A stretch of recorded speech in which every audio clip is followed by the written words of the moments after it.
Hello everybody, welcome to my channel. I'm Jennifer, and this is Herbalicous Gardens.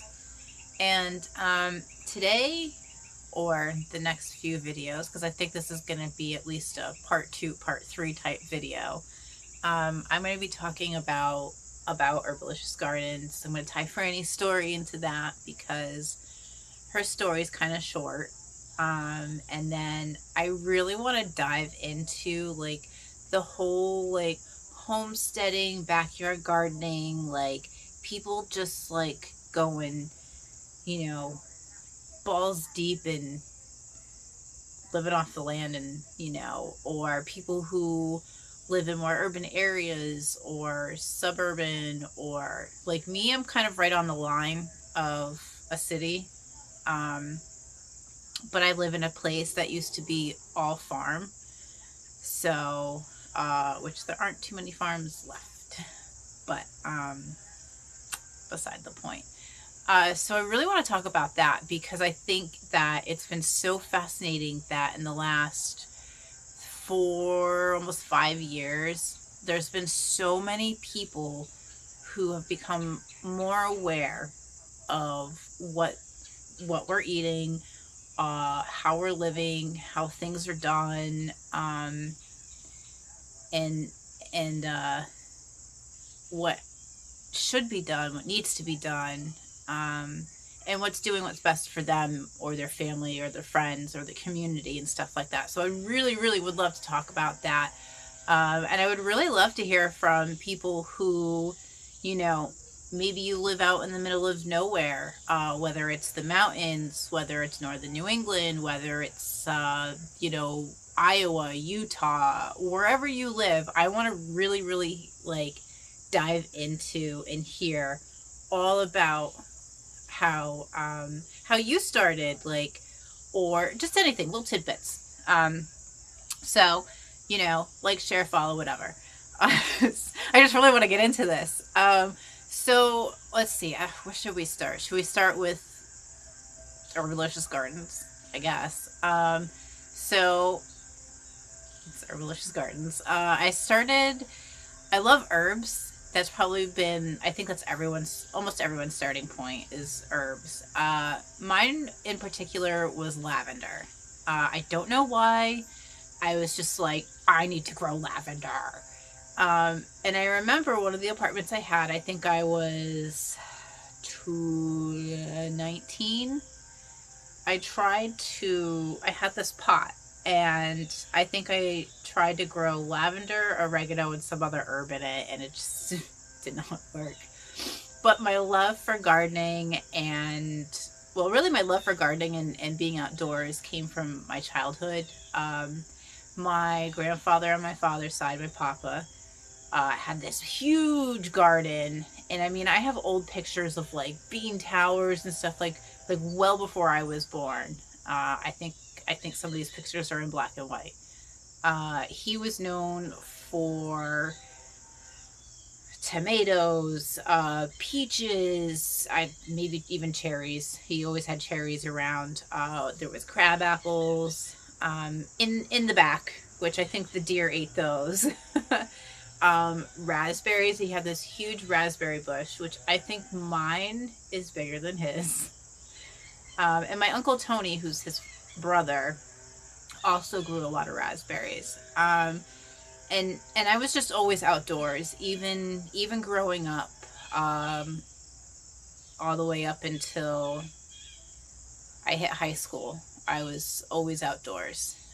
Middle school, I volunteered for a therapeutic horse ranch with my father, and we did all the outdoor work, like fix fences, build fences, cleared pathways, like whatever needed to get done, we would do it. And once in a while, I would be able to ride the horses, which is so cool because I freaking love horses. So, anyways, fast forward to later in life. Well, no, maybe I shouldn't. I don't know. This is a long story. So, I guess this is the my story, Frannie story, first. Uh, I guess in high school is when I started switching more over to like learning about herbs. And it's really because I got a hold of Scott Cunningham's book, and then some other like witchy books. um, and so I guess it started from that point. But then it turned more into like wanting to do more natural things. Like I wanted to go into massage therapy right out of high school, and that didn't happen. I ended up going to a community college for like 3 weeks. It just wasn't my vibe, and so eventually I did go to massage school, and I learned so much. Like I still have my big binder of like everything, the quantum physics paper that I wrote, because quantum physics actually is a very wide genre. That was really cool. I actually taught, not with that, but I actually taught my instructor, who was the head of the massage therapy program, um, a lot about Bach remedies and stuff like that. And it was just, that's where my path was going. And then my path fell apart, and I fell apart, and I went through a very dark time in my life for, oh gosh, I don't even know how long, years and years and years. And I flunked out of, well, I just completely dropped out of massage school. I mean, I was, for the first time in my life, making honor roll. I, got a little pin for like being one of the good students and attendance, and like I was thriving. Like I was good at my massage techniques. I was able to do shiatsu and the meridian points blindfolded, and it was just my element, and then I wanted to go into herbalism, which still hasn't happened, but it is what it is. So anyways, I went through a very dark time in my life, and then fast forward to 2016, when my life was so much better. By this point, I was a licensed cosmetologist. I was with my husband, who we were just boyfriend, girlfriend, or whatever. And we bought this house in December of 2016. And we moved in March of 2017 because there were some issues. And then that's when we started our first garden, was that year. And I just went like crazy. I just planted all this stuff and whatnot. And that is when we discovered we had woodchucks. Yep. Decimated everything. And that was my first lesson in gardening. Like full on gardening. So I've been like gardening every year since. And I started this channel about 2 years ago.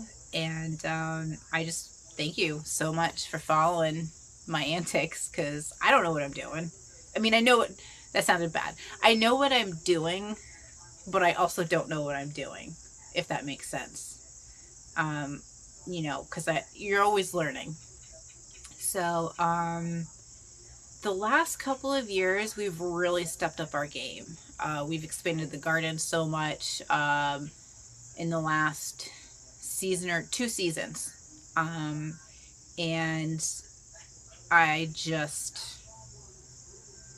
I'm loving it, but I still feel like there's something missing within this realm of, gardening and trying to really like preserve the food that I grow. So, we eat good, and this food also goes to my father-in-law and stuff like that. And, my dad wants the hot peppers and stuff like that. And so it's really for my family. And, especially with whatever happened this year, that's been really rough. So we're just, I don't know, trying to get back to it, I guess. My goal is we want to have ducks, but we don't think that's going to happen next season. I think because hay has tripled, not that they need a lot of hay, thank God, but hay has tripled in price. The food is relatively okay. We've got Tractor Supplies around here. We've got a Runnings about 45 minutes away from us. And unfortunately, where I live, even though it's still technically a farming community, though it's more turning into Providence, in my opinion. It's like Providence is just absorbing all the towns around it. And I'm just not a city person. At the end of the day, I'm not. And my husband grew up in Providence. He's a city guy. I am not a city person. So we can only have like a limited amount of like chickens and ducks and stuff like that. But I would really love to find a way to turn our property into a farm or something to where we can have, ducks and chickens or something like that. We don't have enough room for goats or cows or anything like that, unfortunately. And that ultimately was the goal. We really wanted to move, surprise, surprise, to New Hampshire, like every other freaking New Englander, apparently. Or, I mean, that whole, like, upper region. I mean, I grew up going up to Maine, like, all the way up to Caribou. And, my husband grew up going to New Hampshire, like every freaking other New Englander, apparently. But it's just really nice out there, and we're getting older. I'm 40, he's older, and our goal is to, I don't know whether to have a working farm, like with cows and all that stuff. Maybe. I mean, never say never. But ultimately, the goal is to be a homesteader. And it really, I don't know. I think we're just, the last 4 years have really beaten us down. And I have a lot of issues with food. Like, I was born, unable to have soy. I can't have cow's milk. I don't know what's up with the gluten, but a lot of bread makes me sick. Everything makes me sick. And there's a lot of, seed oils and things, sunflower oil, canola oil, a lot of soys and everything. And everything's very highly processed. I mean, I was born in 1984, and we grew up on like Gushers and fruit roll-ups and, crap like that. So, and I loved it. I have a sweet tooth. So that's that. And then Frannie's story. So when we moved here in 2017, when we moved in, we did have a dog. I had a dog that I brought into the relationship. He was a Min Pin Chihuahua named Gomez Adams. He was my little buddy. And unfortunately, I want to say about a year and a half or maybe a year after moving in, he did pass away. He was a rescue dog that literally just showed up at my salon that I was working at, and the woman's like, I can't take care of this dog. I've only had him for a week. And like, this poor dog was just traumatized, So I took him, even though I wasn't supposed to. I wasn't supposed to have dogs in my apartment, and I did. And then I moved out because it was, I would never get rid of my dog. And that's not a knock on anyone who's in a situation. Don't come at me. But to me, I was like, whatever. Because they were already hiking the rent anyway. So I was like, I'm going to go.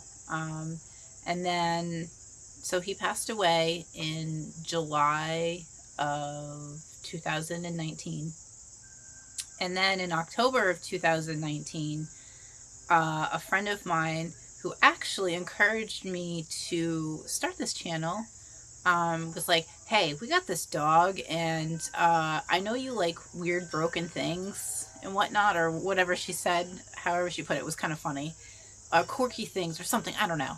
And there was this dog that was like basically last chance. Like, if this dog didn't get adopted, like, this dog was getting, which I think is the saddest thing ever. I mean, it's a whole business out there. So we went And this is like right around that time where things were starting to get a little iffy. People were starting to get really sick, but we weren't sure what's going on. You know, we weren't really sure what's going on. So we got her. We took her home, you know, and her name was Frances Newberry, Frannie. We kept her name except for the Newberry part because now she's a part of us. And she was a little over a year old when we got her, and very high strung. Very high strung dog. Now she's a little more relaxed, but she's still kind of high strung. But she's a bully lab mix, so she's part pit bull, and we think there's some black lab in her. Like if you look at some of her features, I said, oh, she's just a little corky, you know, she doesn't really shed that much. Are you kidding me? I'm finding hair in my refrigerator. My stinky cheese dog's hair's everywhere. Good luck getting her in the bathtub. It takes me like months to wash this dog because she just fights us all the way. So when I do get her in the tub, I give her a really good scrub down. But then she loves to get dried off. She hates the bath, but loves the getting dried off part. It's the funniest, weirdest thing ever. She was mostly in foster homes. She's from the South, Georgia, I think. So yeah, she's, you know, didn't really have a stable environment. We think there's some abuse that went on somewhere along the line, but we can't quite pinpoint what. Because weird things set her off, like wires and like loops and things like that. But she settled down a lot, except for she doesn't like anything with wheels. No bikes, no baby carriages, no cars, no trucks, no loud noises. Can't walk her on the road. Can't bring her in public. Could kind of bring her in the car. She thinks she's going to go somewhere bad, so we're working on that. We can't bring her to like a daycare place. So anytime we go on vacation, well, we just don't go on vacation because we just don't know what to do unless we can incorporate her into that. So we just do day trips. And that's really it. I mean, she's settled down a lot more. She loves us both. She cannot pick a person, though I think she loves my husband just a little bit more because I'm a little bit stricter with her on some things than he is. Like if I'm like, Frannie, now, she'll just look at him with, and I'm like, duh, you know, it's almost like having a toddler. But I wouldn't change it for the world. My little Frannie lamb. She really is a great dog. She comes out in the garden with me, and I feel bad. So our yard is mostly fenced in except for the back, which goes up into the woods to another house that also has a dog. And so when we take her out, she does all her business and whatnot. And there's been a few times that we've let her off the leash in the yard, but I'll let her off in the garden so she can run around and get all the energy and stuff out. That's something that we're working on, is building a fence back there for that purpose. And also one of our neighbors' fence is falling apart, so I don't want to chance that, you know. I think that's really it. I mean, that's the brief version. This is almost a 20-minute video of this. I don't know. Now I'm starting to get awkward. All right. So this is part 1. Stay tuned for part 2 of this video. Yes. All right. Thanks for watching. Hit that like, share, subscribe button, share with your friends, tell your friends. And you could also find me on Instagram, which is where I originally started, under Herbalicous Gardens, _13. Okay, bye.